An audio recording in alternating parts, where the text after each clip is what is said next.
আমি মধ্যবিত্ত। বিয়ে করলাম মাস্টার্স পাস মেয়েকে। ভেবেছিলাম স্ত্রী চাকরি পেলে সংসারে সচ্ছলতা আসবে।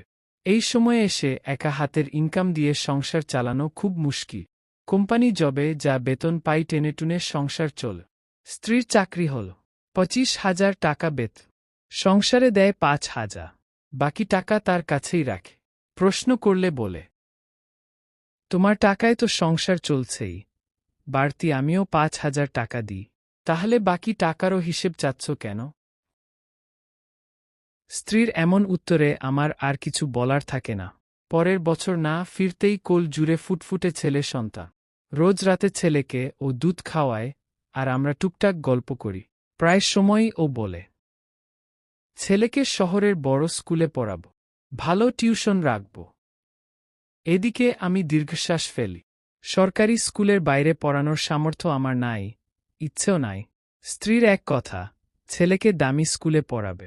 একদিন রাগ করে বললাম, দামি স্কুল, দামি টিউশন পড়াবে ভালো কথা, এত টাকা কোথায়? ও বলল, আমার চাকরির টাকাটা জমিয়ে রেখেছি। ও বড় হতে হতে ওই টাকার পরিমাণ আরও বাড়বে। আর শুনো, সামনের সপ্তাহে ব্যাংকে যাব, টাকা তুলব। আমি বললাম, কত টাকা? ও বলল, 1 লাখ। আমি বললাম, এত টাকা জমে গেছে? ও বলল, 1 বছর ধরে জমাচ্ছি যে। ওই টাকা দিয়ে তুমি একটা সাইড ব্যবসা ধর। ছেলে বড় হচ্ছে, ওর ভবিষ্যৎ আসতে আসতে অনেক টাকার প্রয়োজন। স্ত্রীর কথায় রীতিমতো আমি হতভম্ব। কি বলবো বুঝতে পারলাম না। তার কদিন পরেই মা হঠাৎ অসুস্থ হয়ে পড়লেন। মাথার ভেতরে ছোট সাইজের ঘা হয়েছে। বিদেশ, মাদ্রাজে নিয়ে যেতে হবে। স্ত্রী বলল, ওই টাকাটা দিয়ে মায়ের চিকিৎসা হবে না? আমি বললাম, ওটা তো তুমি এত কষ্ট করে জমিয়েছ, ছেলেকে দামি স্কুলে পড়াবে বলে, সেটা দিয়ে দিবে। ও বলল, সাধারণ স্কুলে পড়েও অনেকে অনেক কিছু হচ্ছে। তুমি মাকে ওই টাকা দিয়ে চিকিৎসা করাতে নিয়ে যাও।